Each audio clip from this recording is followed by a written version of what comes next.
우리가 잘 아는 넬슨 만델라라는 분이 옳은 일, 바른 일, 귀한 일을 하다가 그만 감옥에 갇히게 됩니다.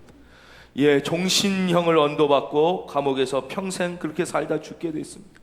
인간적으로 볼 때 모든 희망이 끊어진 것 같았습니다. 그는 감옥 안에서 고된 노동에 시달리며 하루하루를 버티고 있었던 어느 날, 이분이 감옥에 갇히신 지 14년 되던 해에 이분이 사랑하시는 딸이 얼마나 사랑스럽습니까? 그 딸이 또 딸을 낳았어요. 손녀딸 얼마나 사랑스러워. 이 손녀딸을 이제 낳아가지고 아버지를 만나기 위하여 정부의 사정을 해서 간신히 허락을 받아서 드디어 그 손녀딸을 만나게 됩니다. 이분이 그 노동으로 거칠어진 그 통나무 같은 손을 가지고 그 손녀의 딸의 손을 잡는데, 이 너무 보드랍고 천사 같은 손을 잡으면서 눈물을 툭툭툭툭툭 흘리면서 그 손녀의 이름을 거기서 지어줍니다. 그 손녀의 이름은 바로 희망이었어요. 그분은 나중에 자서전했어요.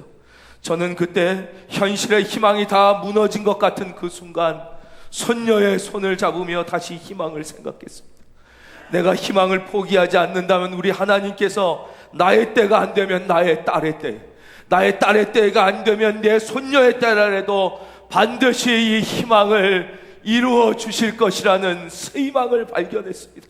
그래서 저는 저의 거칠어진 손으로 그 손녀의 손을 잡으면서 손녀의 이름을 희망이라고 지어 주었습니다. 사랑하는 성도님, 희망이 있으십니까?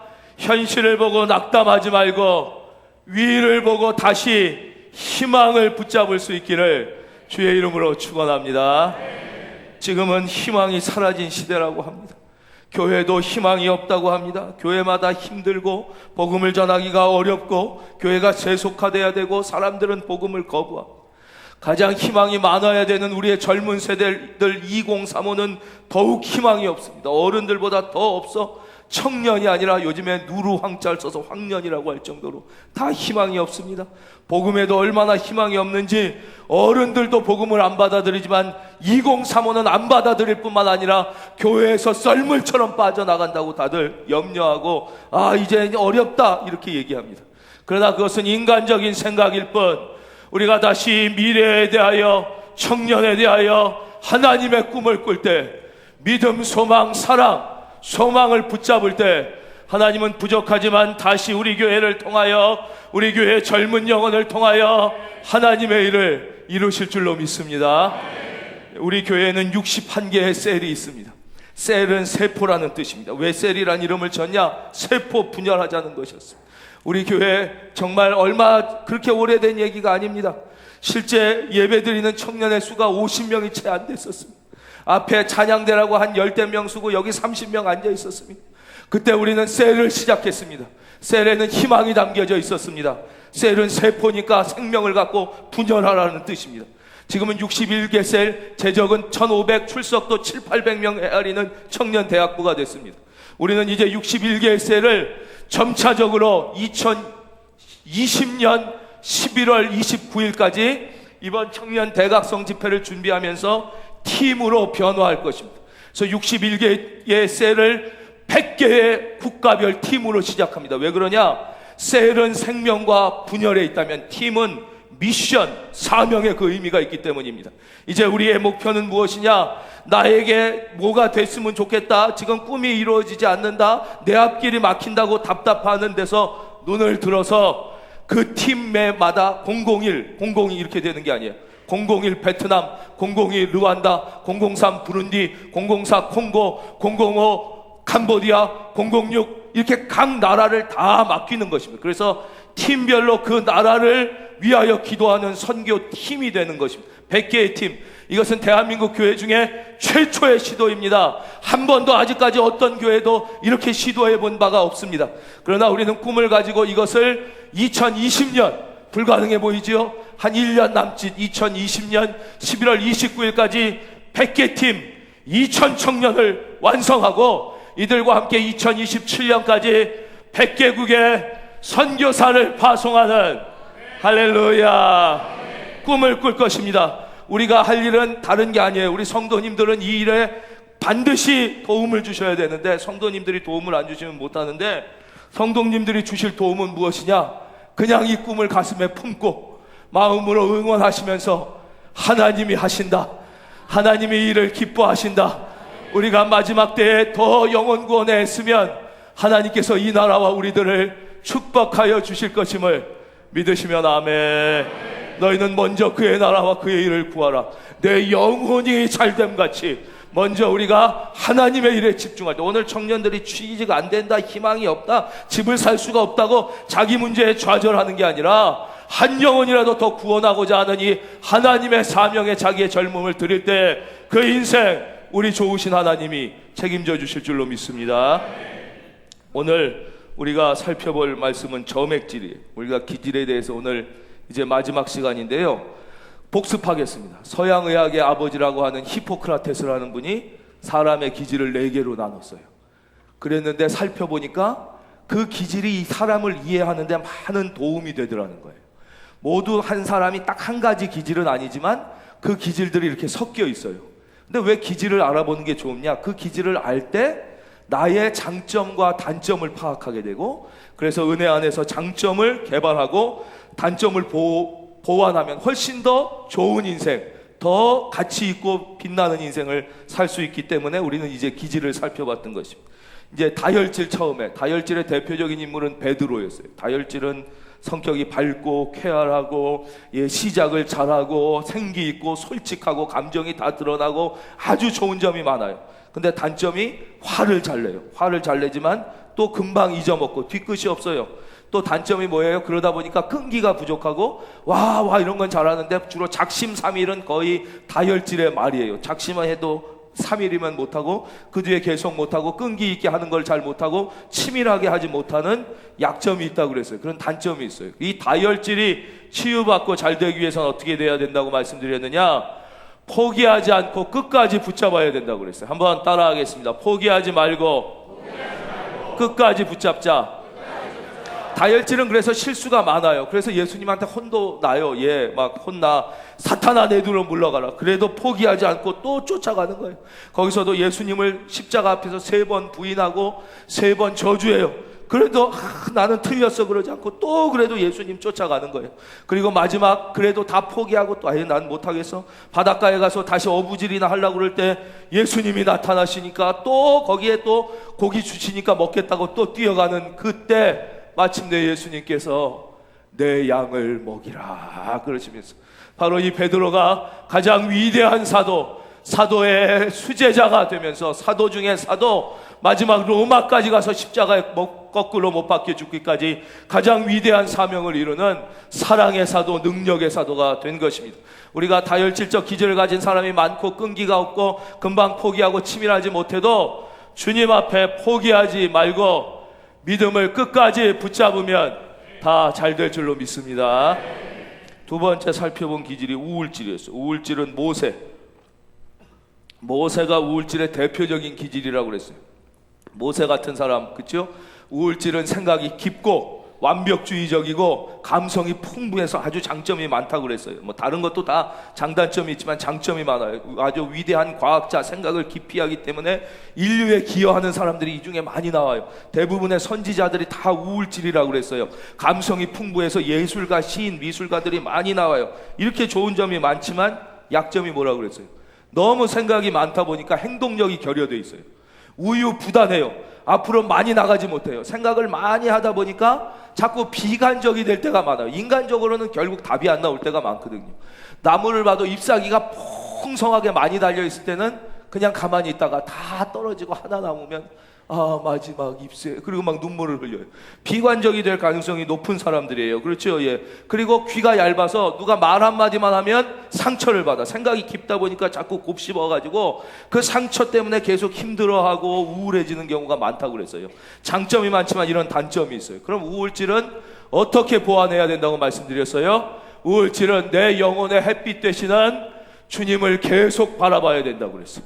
바로 우리의 영혼의 햇빛 대신 주의 빛이 쫙 비칠 때 우울과 불안은 사라지고 나의 영혼에 봄날이 온다고 말씀드렸어요. 따라하겠습니다. 내 영혼의 햇빛, 하나님을 바라보자. 그래서 좀 우울질적 경향이 있고 자꾸 우울해지고 힘들어지고 사람들 말이 신경 쓰이는 사람일수록 더욱 찬양을 계속 부르면서 주님을 집중해 모든 시선을 주님께 드리고 살아계신 하나님을 느낄 때, 그래야 그 영혼의 햇빛이 내 안에 들어오는 것이에요. 이 시간 마음이 우울하고 힘든 분, 하나님의 햇빛을 받으시기를 바랍니다. 그 다음 집질에 대해서 살펴봤어요.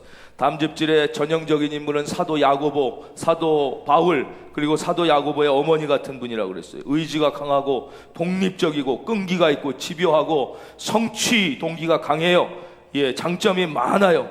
예, 그런데 자기 중심적이에요. 또 그렇죠. 성공 지향적인 또 약점이 있어요. 냉혹해, 냉정해, 때로는 잔인하기까지 해요.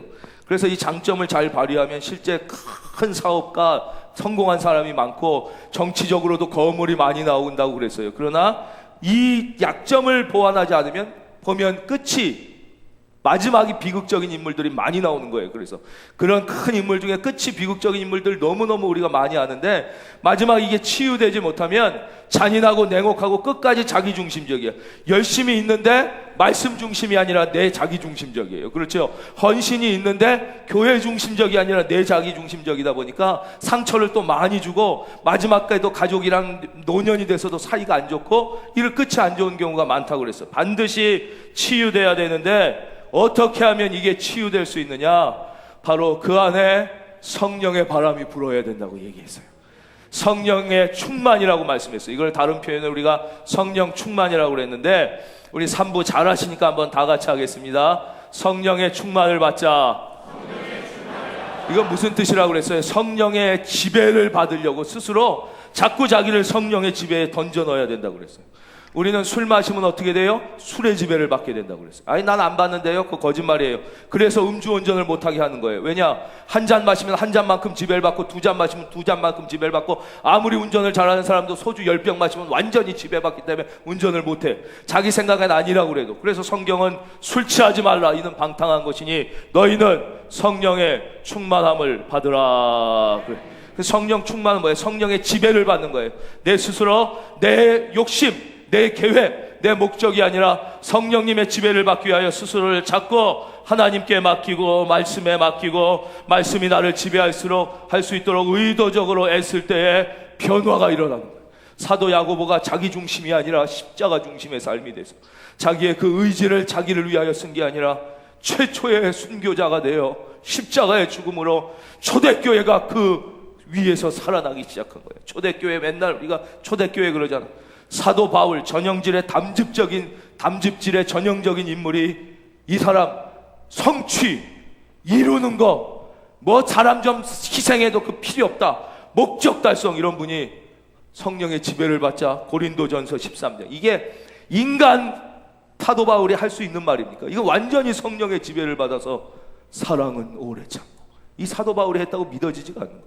사랑은 온유하며 투기하지 아니하며 자랑하지 아니하며 교만하지 아니하며 무례히 행치 아니하며 자기의 유익을 굳지 아니하며 성내지 아니하며. 와, 사도 바울 이런 얘기하는 거예요.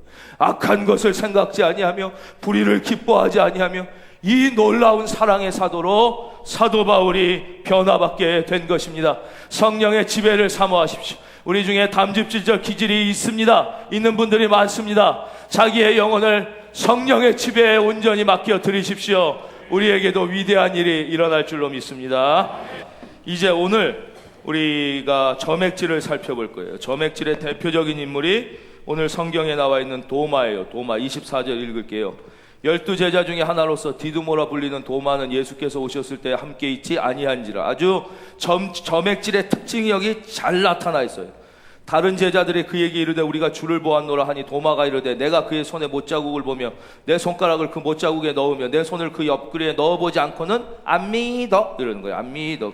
어떻게 보면 되게 얄미울 수 있어요. 점액질은 끈적끈적합니다. 끈적끈적. 그래가지고 사실은 성실합니다. 점액질은 성실한데 문제는 불평이 많습니다. 그리고 늘 반대적 성향을 갖고 있어서 와 저거 좋다 그러면 거기서 약점을 딱 캐치해냅니다. 거기서 희열을 느낍니다. 불평이 많습니다.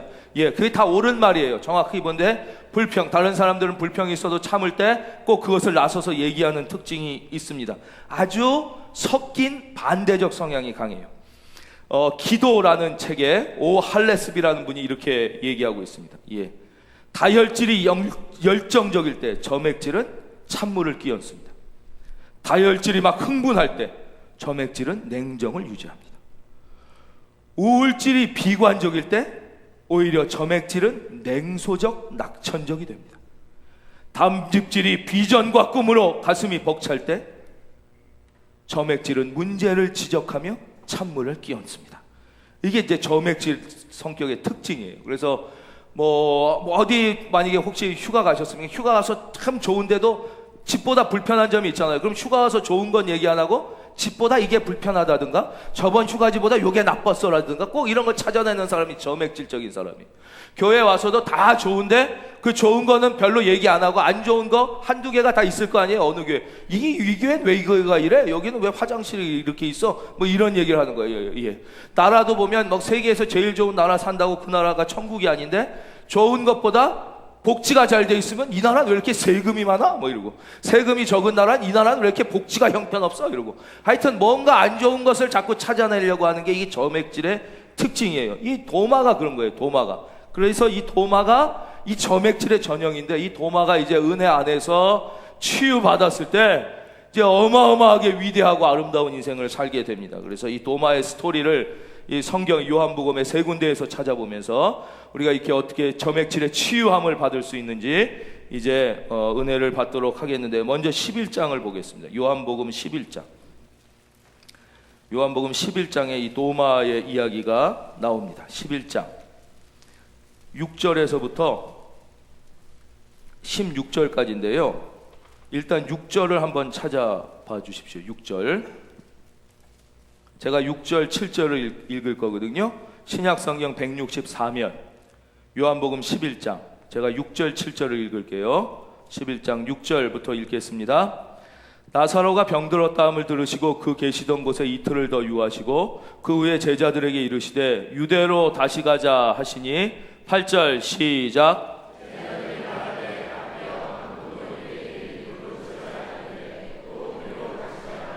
아멘. 예, 저를 봐주십시오. 제가 이제 설명해 드릴게요. 예수님이 너무나 사랑하시던 나사로가 중병에 들었어요. 그래서 큰 누이들이 울면서 예수님께 말씀을 했어요. 근데 예수님이 안 가시고 이틀을 더 있으셨어요. 그 사이에 나사로가 죽어버렸어요. 그때 이제 예수님께서 자 이제 나사로에게 가자 그랬어요. 그랬더니 제자들이 깜짝 놀라면서 라피어 방금도 유대인들이 돌로 치려 하였는데 거기 또 갔다 우리 돌 맞아 죽습니다. 방금도 이 사람들이 우리 돌로 쳐 죽이려고 그랬는데 거기를 대놓고 갔다가 돌 맞아 죽으면 어떡합니까? 이러고 있었어요. 그랬더니 예수님께서 아니다 가야 된다 그러면서 그 다음 14절 말씀이에요. 이에 예수께서 밝히 이르시되 나사로가 죽었느니라. 나사로가 잔다 이렇게 설명해 주니 제자들이 이해를 못해요. 아니 자면 깨면 되죠? 아니야 실제는 죽은 거야. 그러나 내가 볼 때는 죽음이 아니라 자는 거니까 내가 깨울 거야. 15절 내가 거기 있지 아니한 것을 너희를 위하여 기뻐하노니 이는 너희로 믿게 하려 함이라. 이건 무슨 말씀이에요? 자 내가 거기 안 있어서 나사로가 인간적으로 볼 땐 죽었잖아. 이게 너희들에게 큰 기쁨이야. 왜냐? 이제 내가 가서 죽은 나사로를 살릴 테니. 예수의 능력, 복음의 능력은 아픈 사람을 치료하는 데 멈추는 게 아니라 죽은 자를 살리는 생명의 능력이 있음을 이제 너희 보고 믿게 될 것 아니냐. 그러니까 이게 복이 있는 거야. 가자 그랬어요. 근데 마음속에 다들 불안이 있을 거 아니에요. 야 갔다가 돌로 맞아 죽으면 어떠지? 이런 불안이 있는데 왜 말을 못해요? 예수님이 가자 그러니까 말을 못하고 있는 찰나에 그러나 그에게로 가자 하시니 16절 한번 성경 보시고 읽으실 수 있는 분들 같이 시작.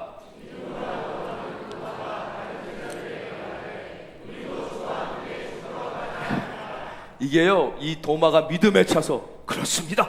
주님과 함께 죽어도 좋겠습니다. 이 뜻이 아닌 거 다 아시죠? 이거 지금 삐딱 해가지고 주머니에 손 넣고 다 죽겠네. 그래 뭐 어떡하겠어. 팔자가 그런 걸. 에이씨 다 죽으러 가. 그래 뭐 가자는데 어떡할 거야. 이러는 거예요. 지금 제자들도 다 불평이 있어요. 불만이 있어요. 아 거기 가서 돌로 맞아 죽으면 어떡하지. 이럴 때 나서서 불만과 불평의 선구자적 역할을 하는 게 점액질이에요. 그래서 점액질은요 사람들에게 잠깐 박수를 받을 때가 있어요. 왜냐?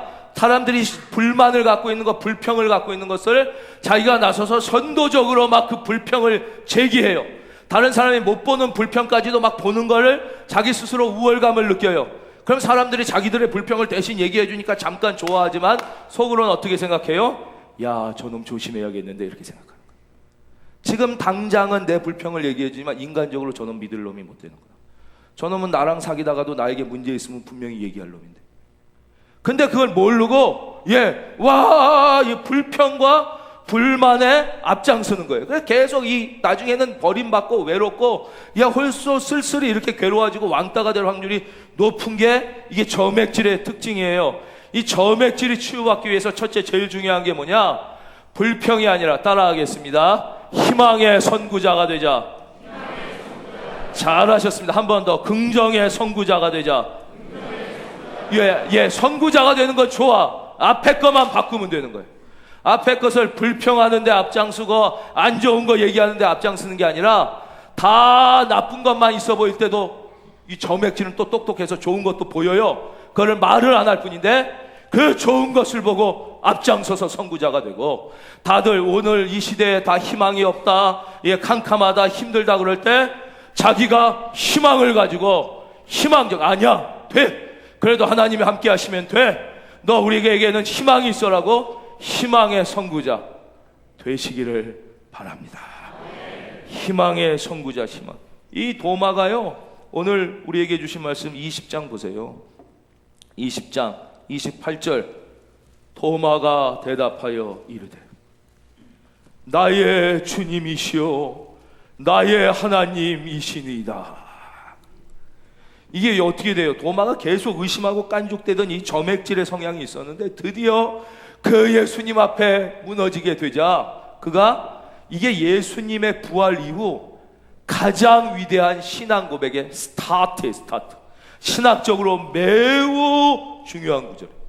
우리는 베드로가 한 거 잘 알아요. 마태복음 16장. 주는 그리스도시요 살아계신 하나님의 아들이십니다. 이거 위대한 신앙 고백인데, 이거는 예수님께서 아직 십자가에 못 박히시고 부활하시기 전, 즉 구원 사역을 완성하시기 전의 고백이었어요. 바로 도마의 이 고백이 예수님의 십자가의 죽음과 부활 이후에 최초의 제대로 된 고백, 이 고백이 오늘까지 이어져 2000년이 지난 오늘도 전 세계에 예수를 믿는 모든 사람의 고백이 된 게 바로 희망, 믿음의 선구자로 이 도마가 변화되니까 그 다음에 다 이 희망의 고백, 믿음의 고백을 하게 된 것입니다. 다시 한번 축복합니다. 점액질적 기질, 불평과 불만을 기질을 가진 분들은 불평, 불만의 선구자가 아니라 희망의 선구자가 되시기를 바랍니다. 첫째. 두 번째, 이 점액질은 특별히 모든 사람은 이제 영적인 은혜를 사모해야 되지만 특별히 다른 은혜보다는 영적인 은혜를 사모해요. 따라하겠습니다. 영적인 은혜를 사모하자. 우리는 늘 영적. 한번 찾아보겠어요. 요한복음 14장. 요한복음 14장.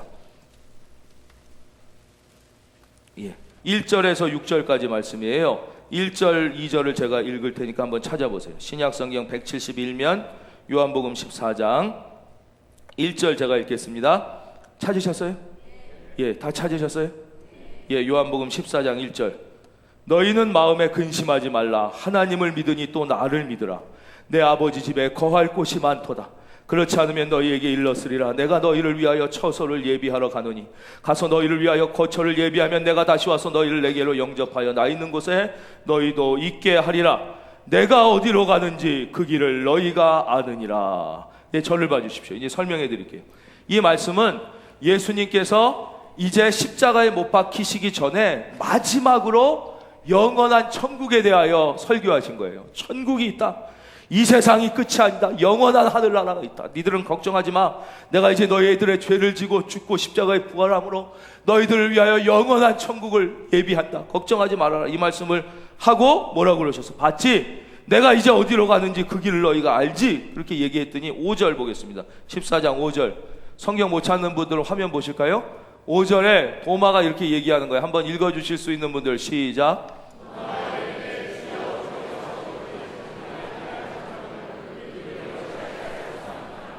주님이 천국을 얘기하는데 도마는 생각이 영적인 데 없고 육적인 데만 있어. 아니, 이 세상에서 돈 잘 버는 법, 애 잘 키우는 법, 승리하는 법, 이스라엘 독립하는 법, 이거 하나도 안 가르쳐주고 무슨 길이 있다고 그러죠. 무슨 얘기하는 거예요? 안 가르쳐줬잖아요, 예수님.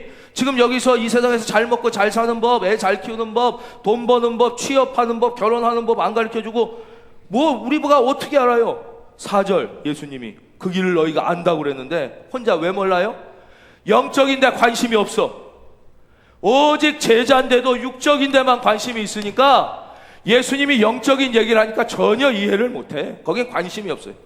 이렇게 저멜질적인 분들은 어떤 문제가 있냐? 교회 와서도 예배 시간에 충만하게 임재하시는 영적인 은혜 사모하고 체험하시기를 주의 이름으로 축원합니다. 근데 거기에 관심이 없어. 찬양 가운데 임하시는 성령에는 관심이 없어. 교회 와서도 맨날 이 교회는 교단이 어디냐, 장로는 몇 명이냐, 예배는 몇 부들이냐, 예산은 어디다 쓰냐, 남녀 비율은 어떻게 되냐, 진짜 청년이 많다는데 그렇게 청년이 많으냐, 진짜 청년들은 그러면 뭐 예수 믿고 선교 가는 애들은 진짜 취업 잘 되느냐, 다 이런 데만 관심이 있는 거야.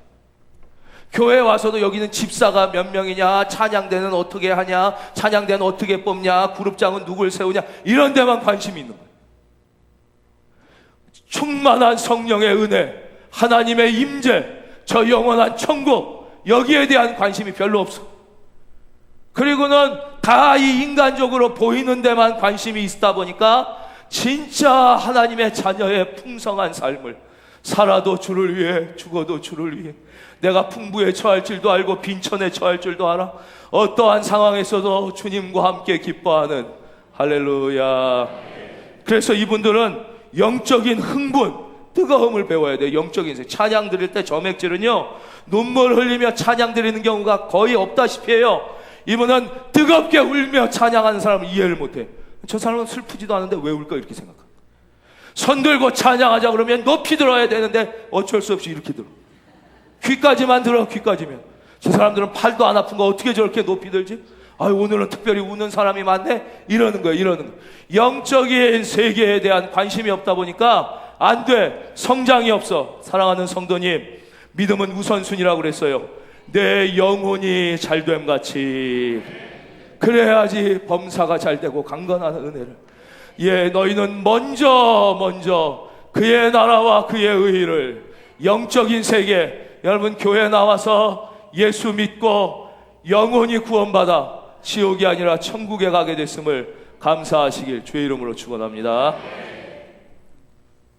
영적인 세계에 관심이 없으니까요, 몰라.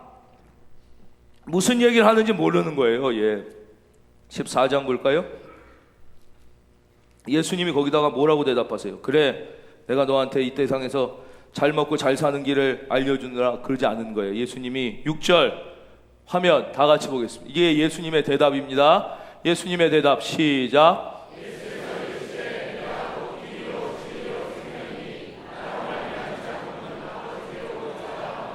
아멘. 예수님은 더욱 영적인 대답을 해주신다. 이 길을 모르면, 이 길이 아니면 그건 아무것도, 결국 지옥인데 그건 아무것도 아닌데. 내가 곧 길이요 진리요 생명. 어떤 길이요 어떤 생명이에요? 하나님의 자녀답게 사는 것, 영원한 천국으로 가는 길이요 진리요 생명 아니에요? 진짜 인간이 인간답게 사는 것. 여러분, 예수 잘 믿으면요, 여러분이 어떠한 상황에 있을지라도 인간으로서의 존엄성을 지키며 아름답게 살 수 있음을 믿으시기를 바랍니다. 그래, 예수 진짜 못 믿으면요, 재벌이 아니라 사우디 왕세자로 태어나도 기본적인 인간의 존엄성을 지키지 못하고 사람답게 사는 거예요. 여러분, 저게 사람답게 사는 겁니다. 여자들 다 둘러쓰고 남자 하나가 마누라 2,000명씩 데리고 사는 게 저게 사람답게 사는 겁니다. 재벌들의 그 수많은 안타까운 이야기, 저게 사람답게 사는 겁니까? 그게 사람답게 사는 게 아니에요. 예수를 진짜 믿어 그 영이 내게 임하면 환경과 상황이 어떻든 간에 우리는 인간으로서의 존엄성을 지키면서, 솔제니친, 이반 데니소비치 하루, 이 노벨 문학상 받은 이 세계적인 명작을 보세요. 그게 뭐예요? 거기서도 인간의 존엄함을 지키며 인간답게 사는 능력이 믿음에 있어요. 믿음에 있다는 얘기하는 거 아니에요? 거기. 예, 우리 모두에게 잘 살던 못 살던 이런 은혜가 있기를 주의 이름으로 축원드립니다. 마지막으로 바로 이 점액질은 믿고 따르는 법을 배워야 돼요. 믿고 따르는 법. 우리 20장의 말씀인데 저를 봐주십시오. 예, 우리 다 같이 결론을 같이 하겠습니다. 믿고 따르자. 이걸 바꾸면 이해가 되는 것만 따르면 그 다 보고 따를 수가 없어요. 예, 도마가 그러잖아요. 내가 안 보니까 못 따른다. 나는 내가 손가락 넣어봐야지 믿겠다 그러는데 주님이 뭐라 그러세요? 29절 예수께서 이르시되 너는 나를 본고로 믿느냐? 보지 못하고 믿는 자들은 복되도다 그랬어요. 그래서 여기 나와 계신 분들은 예수님을 육체적으로 보지 못했지만 영의 눈으로 만나고 믿는 분들이 정말 복 있는 자이심을 믿습니다. 예. 예. 다 이해하고 이게 무조건 맹목적으로 믿으라는 게 아니라 다 내가 이해해야 믿는다면 죽을 때까지 우리가 이해할 수 있는 게 몇 개 있냐 이거예요. 하나님의 말씀. 금방 우리의 생애가 짧은데 젊음이 순식간에 지나가는데 언제 하겠냐. 언제. 어떤 군인에게 사랑하는 딸이 있었어요. 딸에게 소포가 왔어요. 아주 이쁘게 포장된 고급 포장지에 근데 이 군인은 평생 30년을 전장에서 전투한 경험이 있었어요. 느낌이 이상했어요. 육감이라는 게 있는 거예요. 딸한테 그 소포를 아빠한테 달아라 그랬어요. 딸이 자기한테 온 이쁜 소포를 아빠 이거 내 거야. 빨리 줘라. 이거 내 거 내가 열어보고 열지 말고 줘라. 열어보고 너 아빠 믿지? 충격을 받아요. 딸이 그럼 빨리 줘. 그걸 받자마자 문을 열고 나가서 아빠가 소포를 던지는 순간 빵! 여러분 그거 열어보고 폭탄인지 믿겠습니까? 그럼 이미 다 죽은 거예요. 이거 내 건데 왜 아빠가 내 걸 뺏어? 일단 내 거니까 내가 줄더라도 내가 열어보고 마음에 안 들면 줘야지. 열어보면 이미 엄마 아빠 자기 다 죽은 다음에 언제 지옥 간 다음에 믿냐 이거예요. 언제 일할 시간 다 뺏긴 다음에 믿을 거냐 이거예요. 저는 목사니까 이 성경 말씀을 읽으면 막 이해가 쏙쏙 되고 막 다 그러니까 막 그렇지 않습니다. 목사도 이해가 안 되는 말씀이 많습니다. 그걸 제가 다 이해하고 믿으려고 그러면 못 믿는 거예요.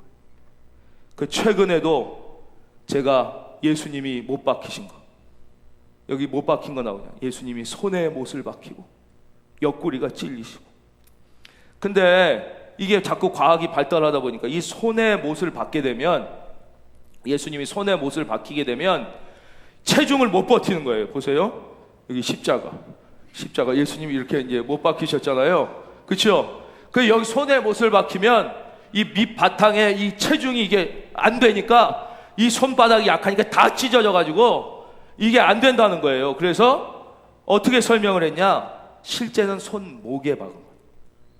뭐 손이나 손목이나 비슷하니까 손목에 박아서 그래야 이 체중이 지탱이 되니까. 근데 성경은 그냥 손이라고 얘기한 것이고 손바닥이라고 표현하기도 한 것이다. 역시 사람은 배워야 돼. 그렇구나. 그렇지. 제가 그렇게 생각하고 제가 교회 학교 할 때 그렇게 설교까지 했어요.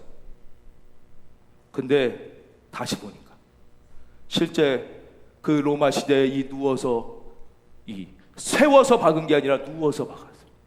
누워서 어떻게 하냐면요, 이 손목을 먼저 강한 줄로 콩콩콩콩 묶어냅니다.